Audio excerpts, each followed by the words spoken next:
by taking 10 steps. I have his presentation, but him being a professor and I not, I cannot use his PowerPoint to give you his very, very academic, deep, insightful presentation. But luckily, of the 10 steps that he was going to suggest for us to counter Islamophobia, one step was the civic engagement. So I happen to have this presentation sitting in my archives for quite some time. So I thought I'll just use it for us tonight.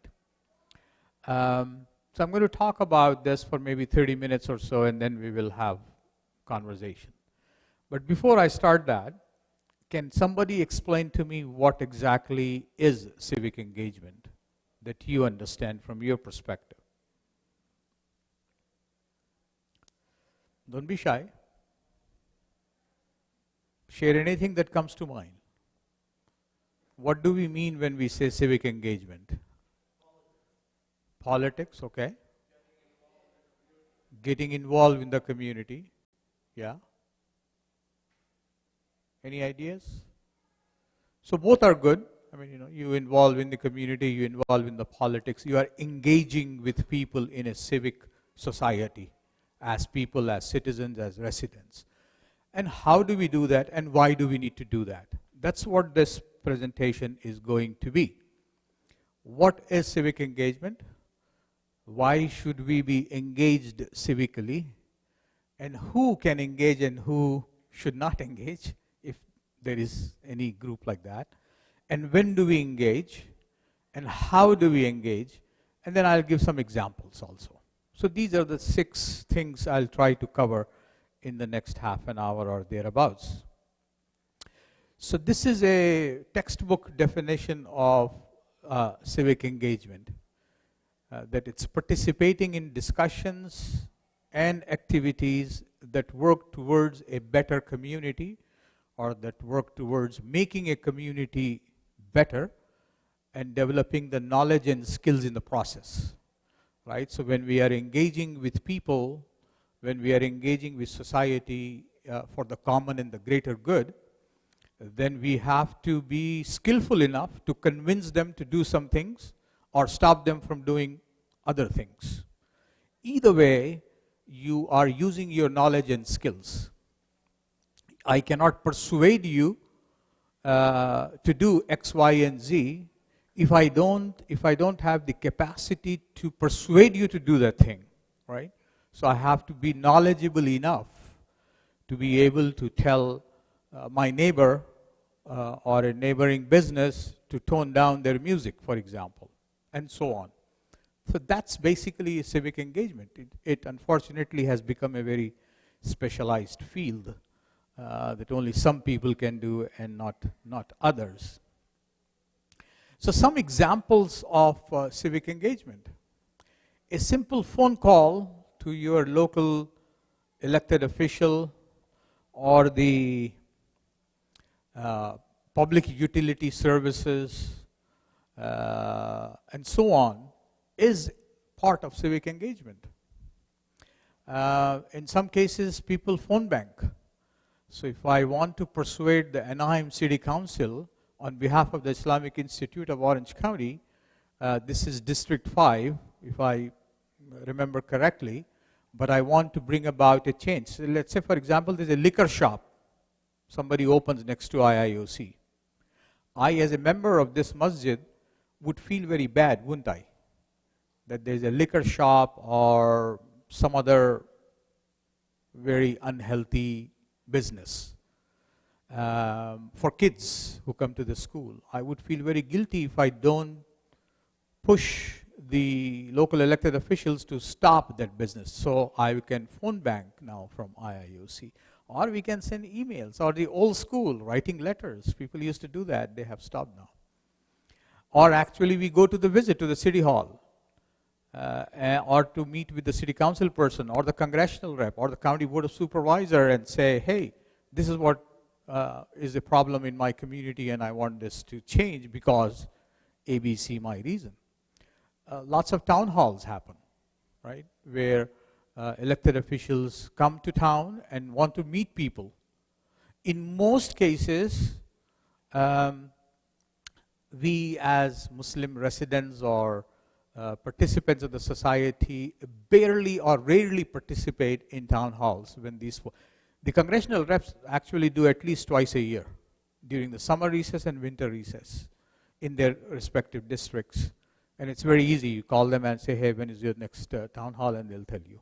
So some of those ways. So I gave an example. Somebody cleaning the beach. It happens all the time here, right? Or cleaning the bushes to avoid wildfires, particularly in our city. So these are some ways via which we can involve in civic engagement.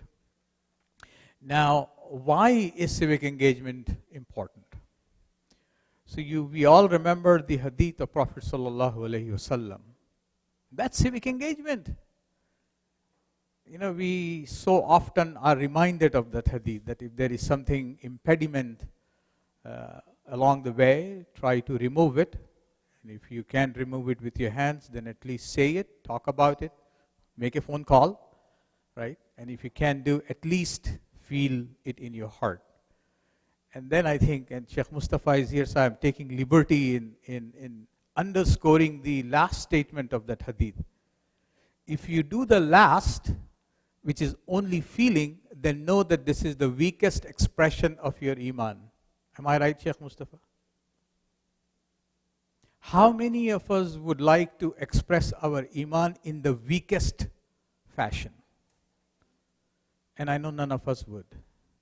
We all would like to be in the first category, right? The strongest expression, by actually doing something to either stop it or to promote it, one of the two. And that is civic engagement, essentially, purely from our perspective, to make a difference in the lives of people who we live around with. Doesn't matter what faith, what gender, what race, what ethnicity they belong to, and to transform collectively our community, rather than being only mindful of our own selves, and also to be better informed about the issues that impact us all, even though we may not be participating in that activity. And I'll give you some examples down the road. So civic engagement is so important that sometimes we may not, by not doing, we are actively participating in it. And I'll give some examples of that. And lastly, because it matters. You know, we live in an open, democratic, for the most part, society. If we don't participate in this society in an active fashion by engaging with the folks that we interact with, the taxes we pay to the city and the county and the state, then somebody is going to make a decision on your behalf whether you like it or not. In most cases, it may be opposite to what you like or what you prefer. So it does matter, and there will be a fundraiser tonight after my talk to buy a new computer for IIOC. Yeah, I'm just kidding. So because it matters. So civic engagement is critically important for a healthy and harmonious society, and we must participate.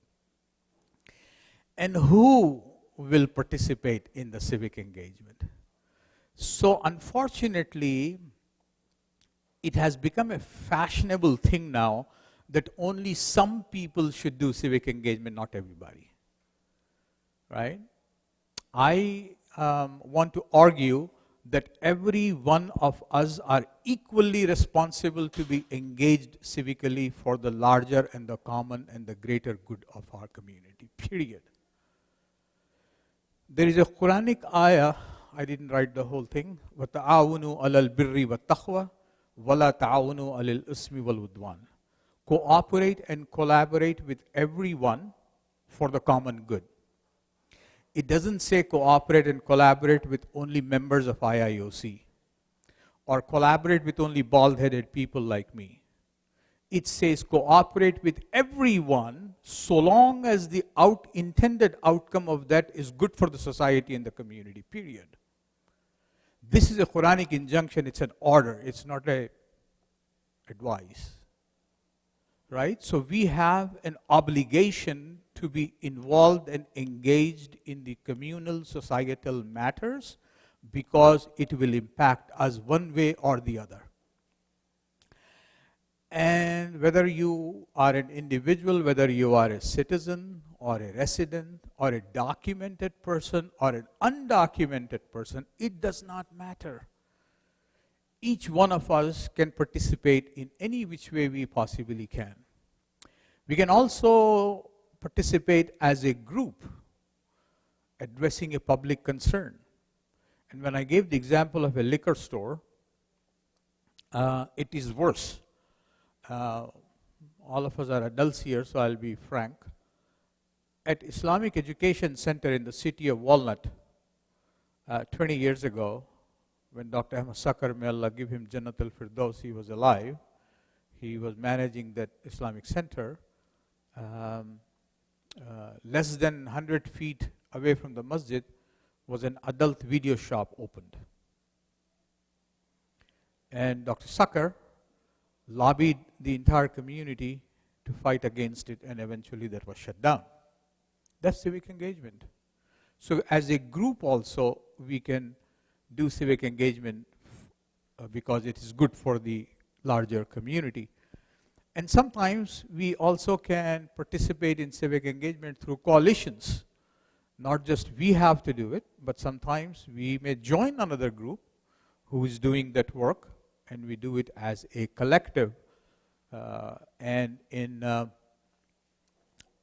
IIOC as a faith community, can have that coalition along with other faith communities who are in Anaheim and push for things that are for the common and the larger good. And when should we do civic engagement? So I suggest that there are three areas we can do. One is when something is broken or breaking, right? Something is happening wrong and you try to stop it. Or other times is something has happened and then you want to fix it. So the example I gave, a liquor shop opens, it's already opened and now you have to fix it to stop it or to shut it down or move it away somewhere else. And they have the right to do business and they can do it farther from a place of worship. Or we can prevent it from happening in future, right? So there are different ways via which we can involve in variety of ways in various occasions.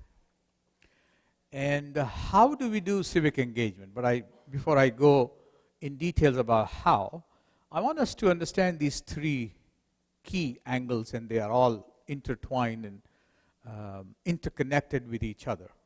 Sometimes we mistakenly thinks that we are deploying the tactics and thinking that that is the strategy or vice versa. So we have to have a vision as to what is my ultimate prize, ultimate goal that I want to accomplish by doing ABC.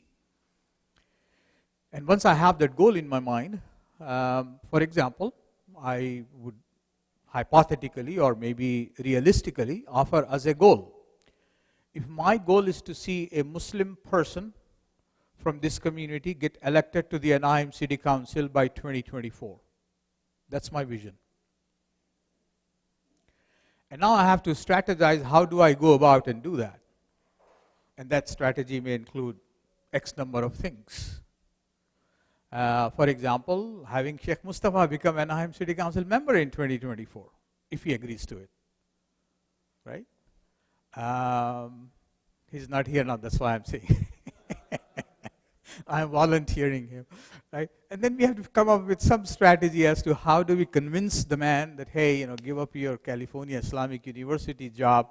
We want you to represent Muslims in Anaheim City Council so that you can push some good values, virtues in the city. And then we can come up with some tactics, whether it is phone banking, whether it is registering people to vote, whether it is mobilizing, arranging town halls, blah, blah, blah, all of those things. Right, so this is extremely important when we want to do something in the context of civic engagement. Prophet ﷺ gave us this very, very profound and beautiful expression of optimism, of hope, of positive thinking.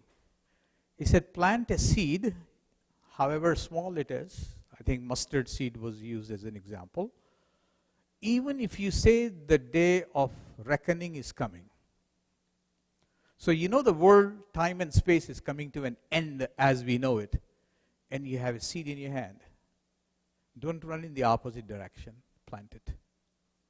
That's my job. That's my duty. That's my obligation. That's the ask of me.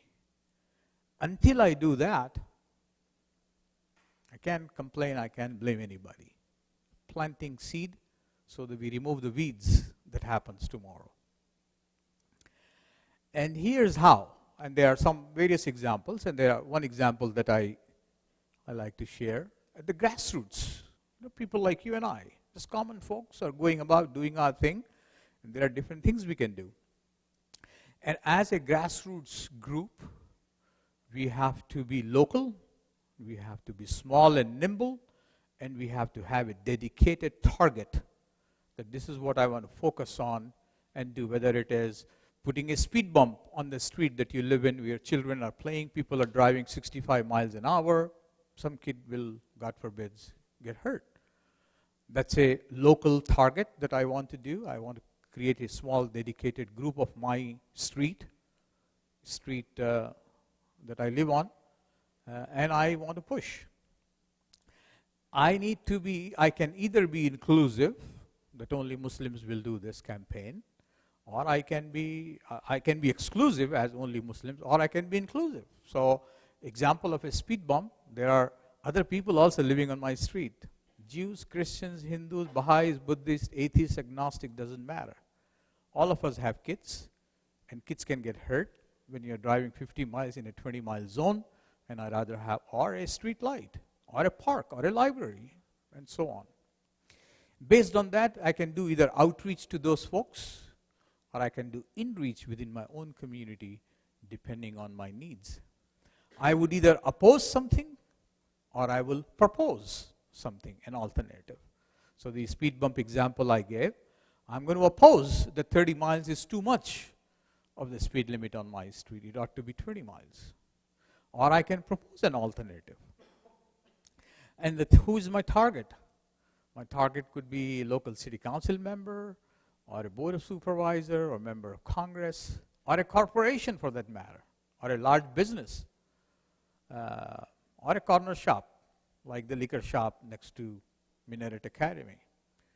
And these are different ways via which grassroots, common folks can come together to bring about a campaign. There are two different approaches and two different ways also. There's a grass tops, and there's a grassroots. We talked about grassroots. Who are the grassroots? Us. And there are grass tops. So who are those grass tops? They're members of an organization, policymakers, elected officials. You lobby them directly to bring about an intended change that we want to bring about by influencing their process, their decision-making process. So these are two different strategies, and both strategies require different tactics to use. In addition to grassroots and grass tops, then you have a coalition campaign. Doesn't matter who, like I invoke the Quranic expression, وَتَعَاوُنُوا عَلَى الْبِرِّ, that collaborate and cooperate in all matters of righteousness. You join a coalition and a group, and you work against a common cause that impacts everybody. Right? So racism is something that is impacting everyone today in our country.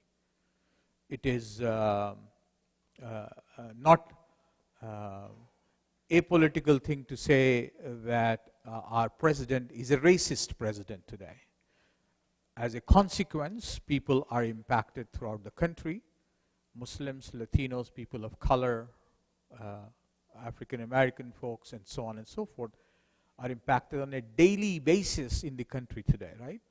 It's no secret anymore. So coming together with people of conscience for a common cause that impacts the entire society also is another way how we go about to bring about a change. And there are different tactics now. So we discussed about these different aspects, right? Different ways. These are different tactics. Now I want to give more deeper, specific example. So this is tactic number 1. When I want to do a campaign, and I want to figure out what are my assets, what are the strengths I have, how do I go about and use those assets? It's called in the social justice world asset mapping. So I want to map, create a map that these are my assets. Here are the policymakers, people know, Samir knows X, Mustafa Umar knows Y, and these contacts are very helpful, right? So I gather the contacts of whoever is going to be my target. If the city council member Steve Faisal, who represents this area, district number 5, is my target, I want to know who he is friends with, where his kids grew, which school did they go, who were his teachers, where does he shop, who is his doctor. I want to know all of that because I want to use those contacts to influence this guy. And in many cases, these folks have their own newsletters. I want to sign up. Why do I want to sign up?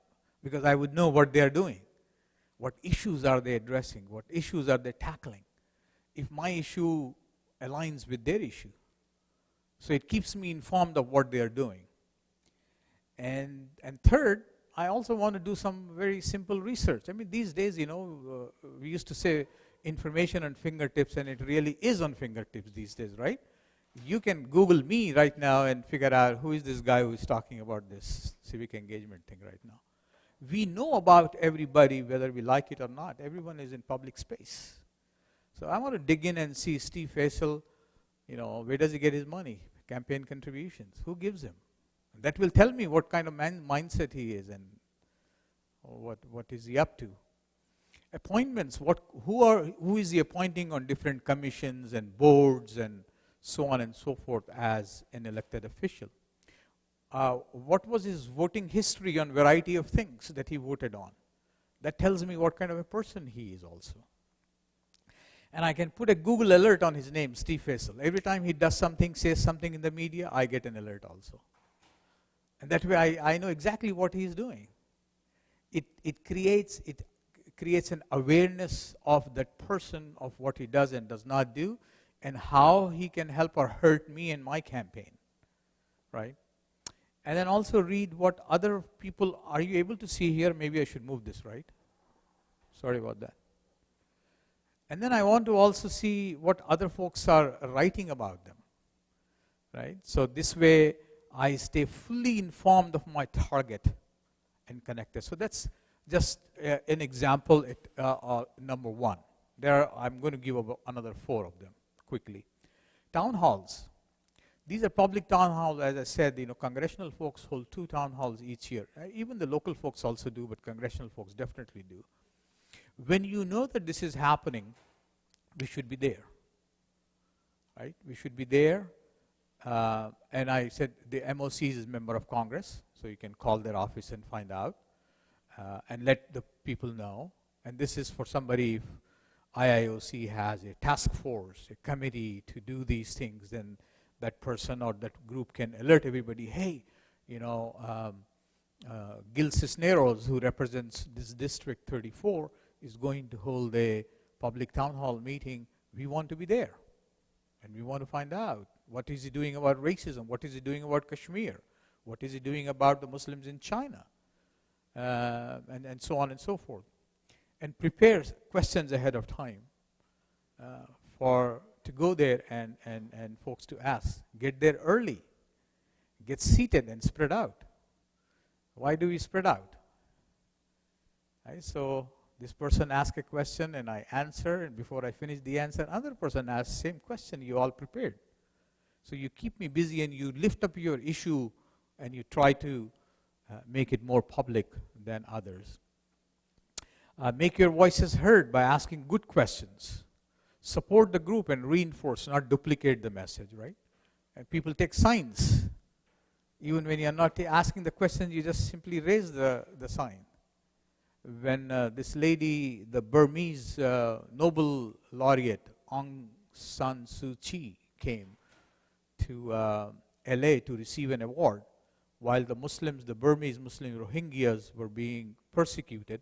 Some of us went there, and we had signs folded into four in back pocket. We went there. We didn't ask questions because it was not a question and answer session. We simply raised the signs. Human rights for Rohingyas. We didn't do anything. We didn't ask anything. We didn't say anything, but simply held the signs.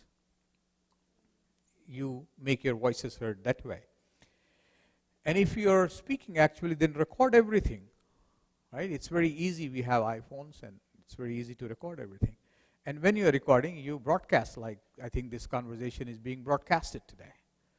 And reach out to media after the town hall and say, hey, I went there. I asked this question to Gil Cisneros. He did not answer. Can you do me a favor? Can you please ask? This is what the job is of a reporter. And then share everything after you're done with the campaign. You come together and you debrief, hey, what happened good and what did not happen? How can we improve ourselves for the next campaign? So this is tactic number 2. Tactic number 3, a public event. But it's not a town hall. Town hall, you have the speaker speaks and then you have a microphone, people line up and ask questions. Then there are other type of town halls where there is no Q&A. The guy just talks and that's the end of it. Or there is a panel, 3-4 people, and they talk and we all sit there. When that happens, then we can also simply make our optics speak for us. So I wear a t-shirt, proud Muslim against racism, for example. I'm not saying anything, I can't say anything anyways, but I'll make myself known. A hat. Hijabs is the best sign that you represent million Muslims, each hijabi, in a town hall meeting. I'm so proud of all of you that you represent us so proudly. And after the program, you can identify yourself, and there are always reporters when these public officials hold events. And you go and you talk to them and, plead your case, whatever the cause may be. Sometimes the hosts of the event, we can hold them accountable. There are many, many examples when Ilhan Umar was invited by Council of American Islamic Relations not too long ago for their annual dinner in November or December last year at Hilton, or actually this year sometime in Hilton. The Tea Party, the white folks, the white supremacist folks, pressured Hilton to cancel the appearance of Ilhan Umar at their place. So hosts are responsible who they host. So if this masjid, God forbids, were to invite Donald Trump, right, I will be protesting outside. I guarantee you. Why? Because it is a mockery of this institution to bring a racist in this property. And I will hold the leadership of this masjid accountable that this is unfair, right? So hosts also can be held accountable. You can leaflet our perspective before or after the event, right? Sometimes when we go to public events, we see something is sticking in our windshield. Those are smart people. They know that you are inside and the cars are outside. They leaflet them. Of course, you get junk offers, but for causes also we can use that as a tactic. Office visit. We can go simply to our local congressional rep or whoever we want to push for a certain thing. We can go and visit them as a group, as an individual, or as a group. In case of congressional reps, you have to find out when are they in the district, what time, because they operate out of DC.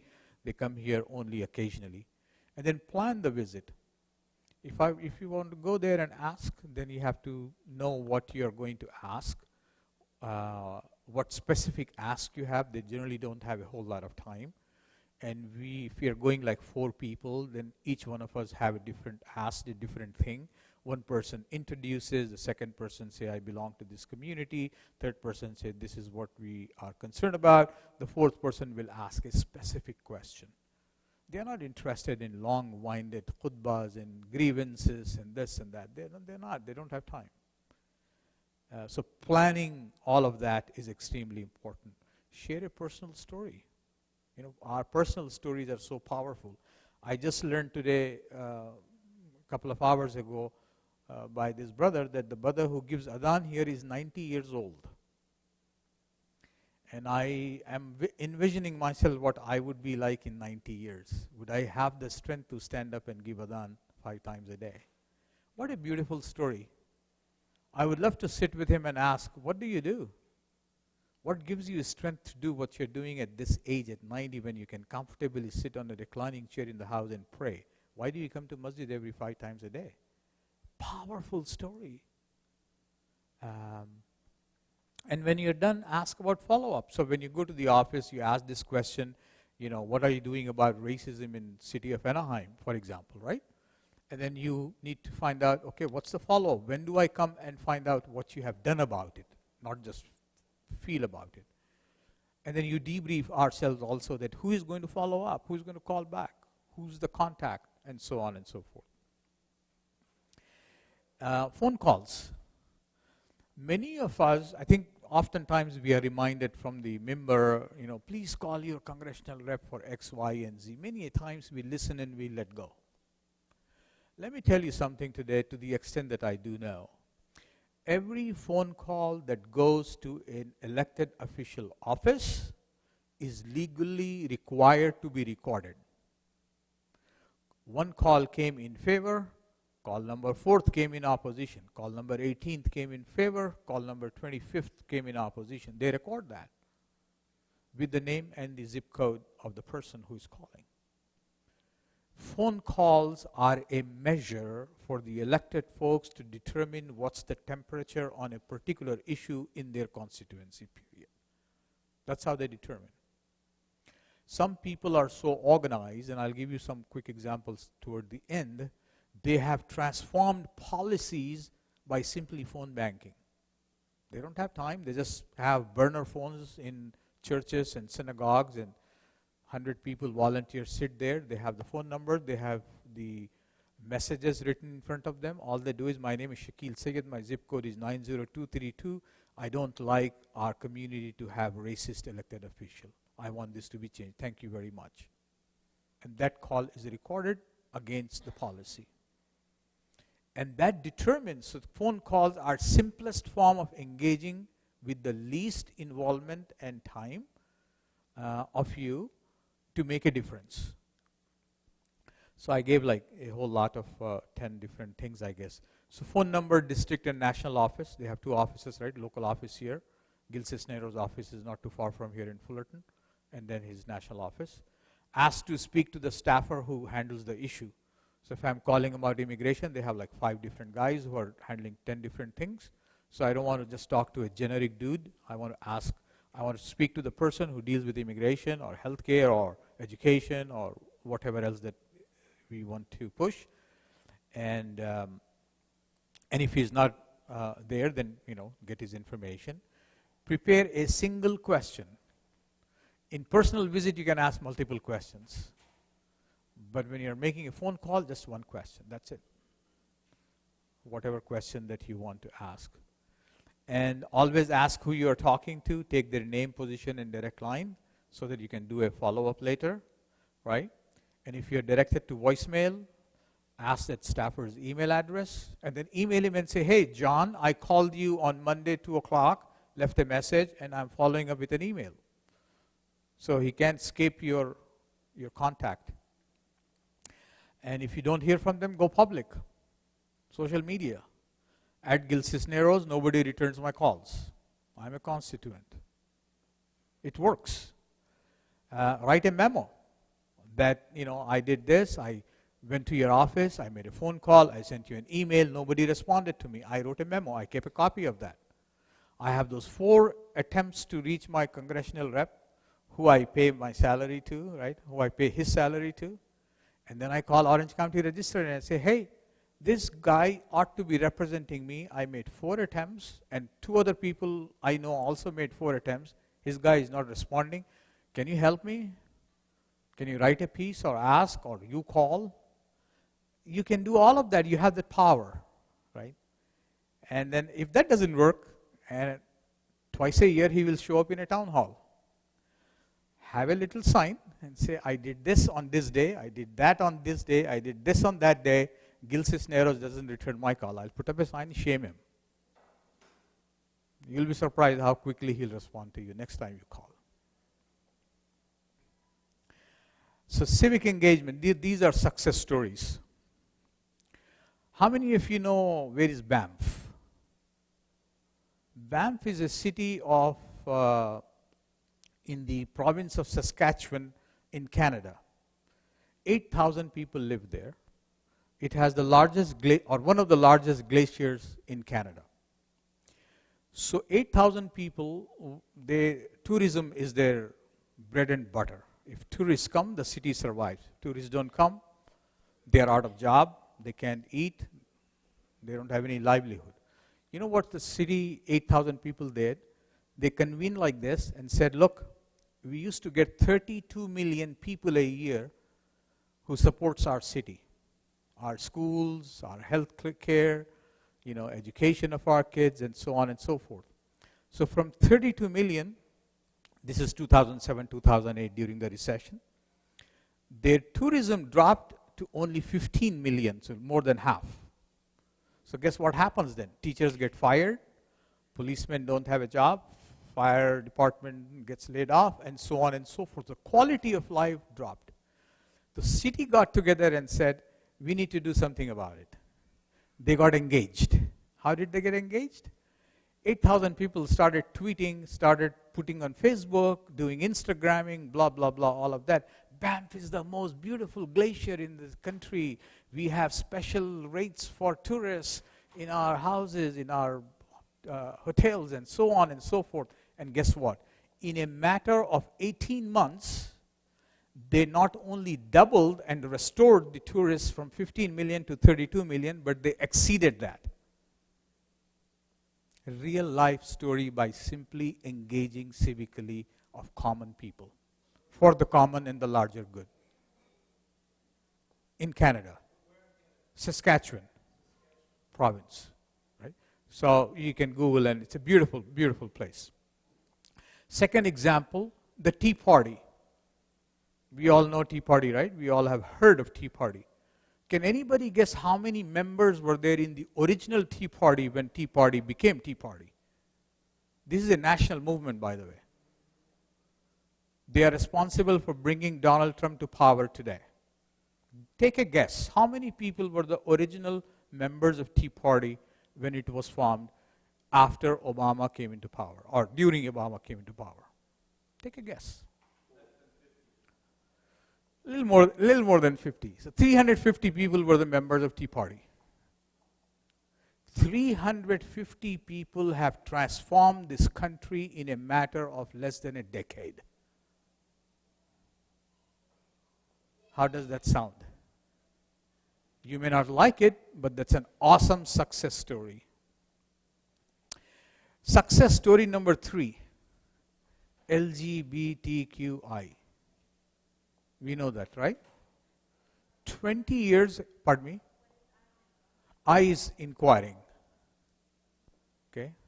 So 20 years ago, none of this existed in this country. None of this existed.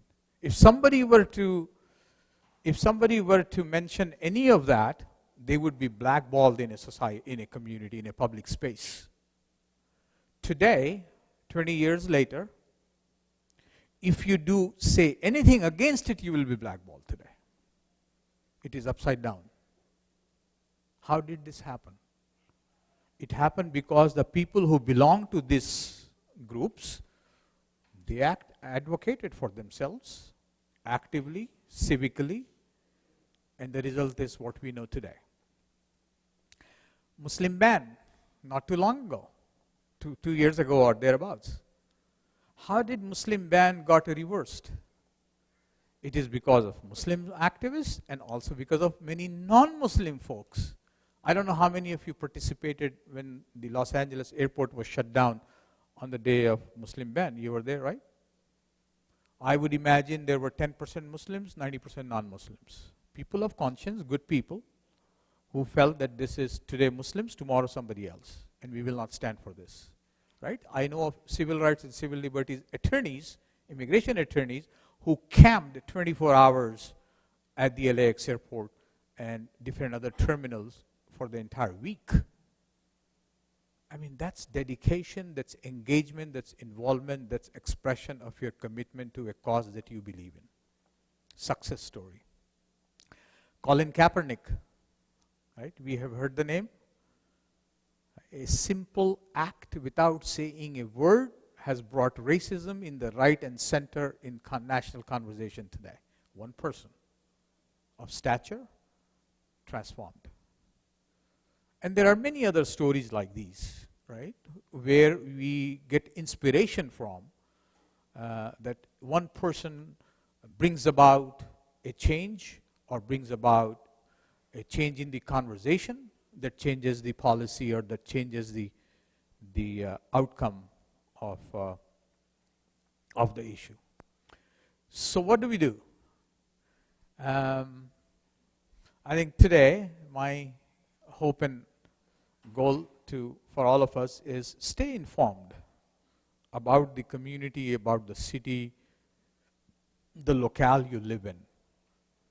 Extremely, extremely important. You know, we read New York Times, Washington Post, CNN, and so on.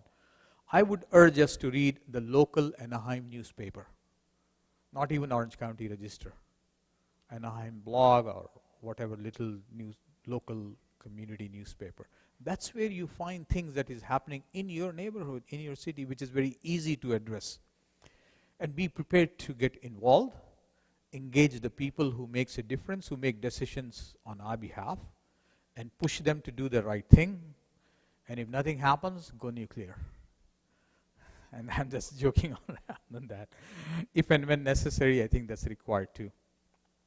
I have some resources. I'll make this presentation available to Brother Samer and the Masjid leadership, and you're welcome to take this and share it with others if you like.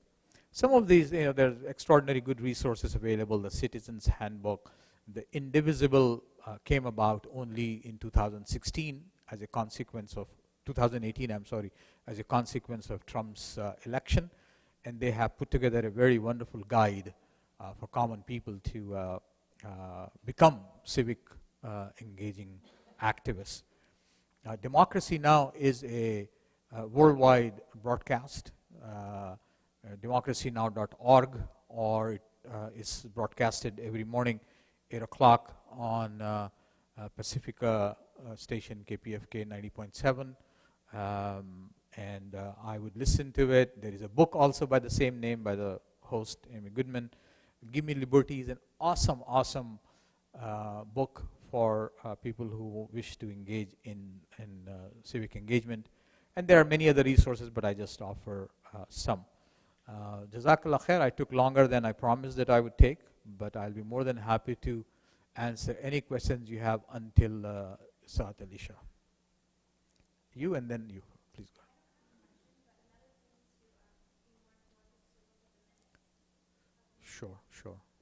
Sure. The sister, if you didn't hear, she's referring to the minutes of the meetings of the city council. They post it online, right? And agenda also they have it. So you can always go back as far back as you want to go back and take a look at it. You're right.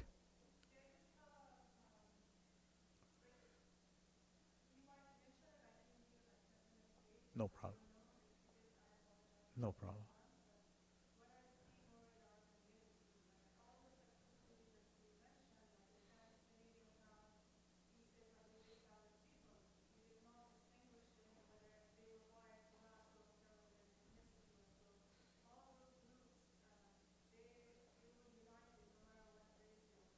Right.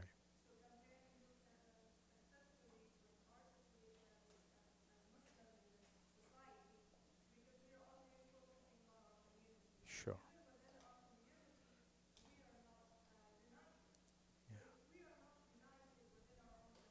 Yeah.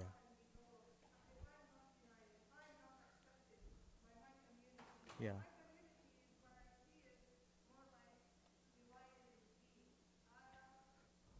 No. Yeah. Yeah.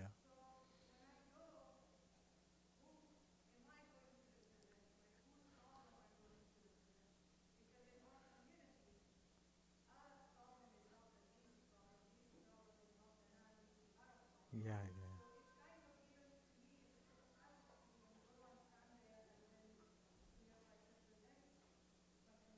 yeah, yeah, yeah.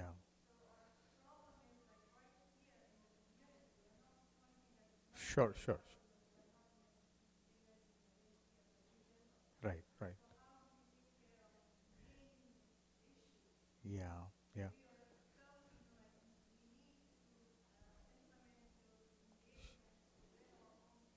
Sure, sure, sure. So the question is real. Did you hear all the concerns, questions? Yeah, yeah, yeah. So I mean, the question is real and genuine. Um, I don't have an answer for that right now. I'll be more than happy to come back and do this. But I'll say this though. For every one of the campaigns that we discussed here, or success stories, I'm sorry, there were people for and against for that also. But those who were most passionate, they somehow found 10 people, 2 people, 20 people, 100 people, and then it grew. So within our community also, I totally agree. 4 people may agree on one thing, and then 5 people will disagree with that. But we can work with those 4 people and start building on it. It's tough. It's difficult. But if we are convinced on that issue that I want to add,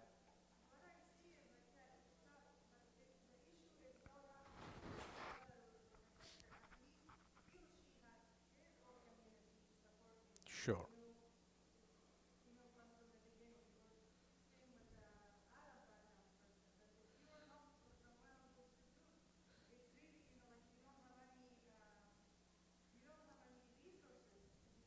Yeah, yeah. I want us to be hopeful. And I want to acknowledge that what you're saying is absolutely right. It is true that it does have a challenge, but the challenge um, uh, should not incapacitate us to not do anything. My strong feeling is that there are always, if there is one person who can stand with me on that particular issue, which agrees, and we both feel that it is good for the society and the community, we should start working on it somehow.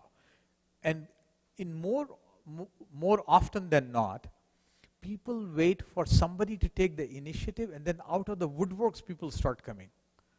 And then you suddenly know, oh, I did not know that these people also like the same thing that I like.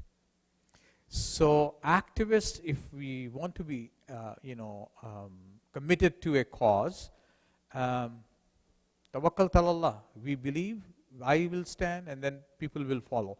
There are so many stories to share just to inspire ourselves. There was this one family, husband, wife, and 2 kids, somewhere in Northeast, and it was on social media all the time. And because of this, to combat the Islamophobia, they decided that, look, this is not going to be helpful for us. Husband, wife, and 2 little kids, they have a little sign, I'm a Muslim, have donuts with me. And they have a dozen donuts every morning standing on the street corner, husband and wife and 2 kids, one in stroller and one walking age, with a sign and a box of donuts. That's all. 2 people.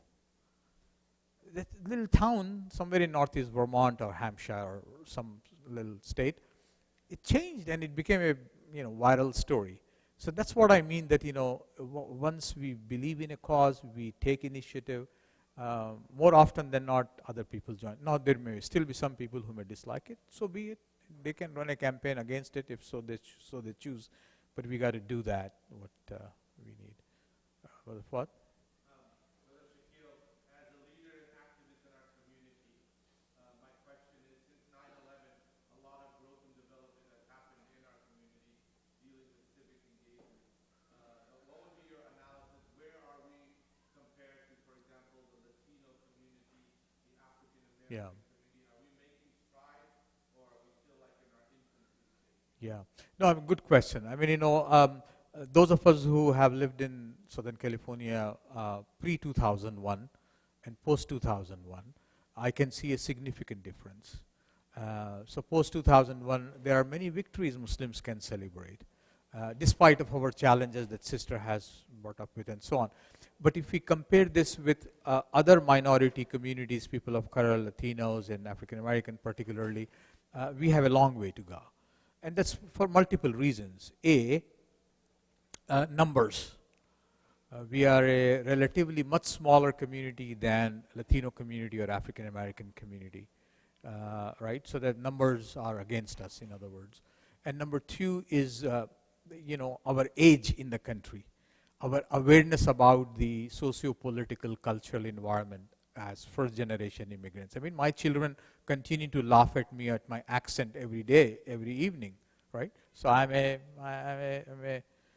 dude who came from somewhere else, and I don't know stuff, right? So that's a factor. But given all of that, I would still give a whole lot of kudos to a lot of good people who have done a lot of good work with very little in the course of last, particularly 2 decades. Prior to that, we were literally zero. It was pathetic. It was a great deal of apathy. Everyone was going to med school or law school. And now things have shifted and changed quite a bit over the last 20 years. Community became more active. There is more learning. I mean, I wouldn't be talking about this 20 years ago. People would laugh at me, or nobody will be sitting here. I mean, you all, Jazakallah khair for staying here for hour long and listening to my talk, because this matters. This is important. This is relevant, and so on. So I think there are good things happening, but still we have a long way to go. Yes, sister.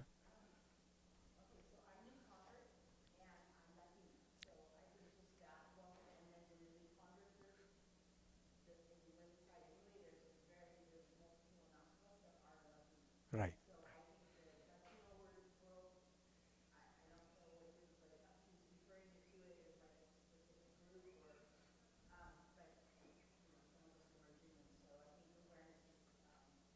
True, true, true. Yeah, I think he was referring to the general Latinx community, 14% population versus, small, less than a percent population of Muslims in that context, yeah. I'm sorry? Oh, yes, yes.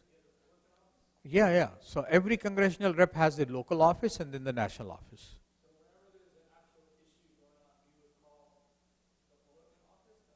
Yeah, both. They convey, yeah, yeah, yeah. So typically, I mean, he's sitting there, but he's representing you, right? So you want to call? Correct, correct, correct. And then you ask him that, hey, when is he coming back to town? I want to meet him. I want to see him. Typically, they don't. I mean, they say that, he's coming for 2 days, and then he has already 18 meetings and blah, blah, blah. But it helps to at least, push for a one-to-one meeting. Or if not, then when is the next town hall that he's organizing in the area? At least 2. I mean, they're not legally required, but most of them do at least 2. One in summer and one in winter, because that's a recess time. So they come back home, and when they come back home, they like to meet with the constituents. Yeah. Yeah. All right, inshallah, if there are no questions, I think we have 4 minutes to prepare ourselves. Salat is at 9, right?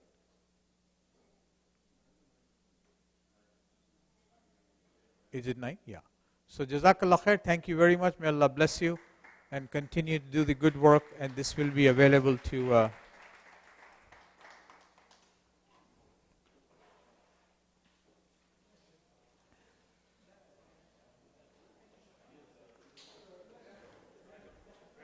Jazakallah khair. Very kind. A good point. When there is an issue, they get like 100 burn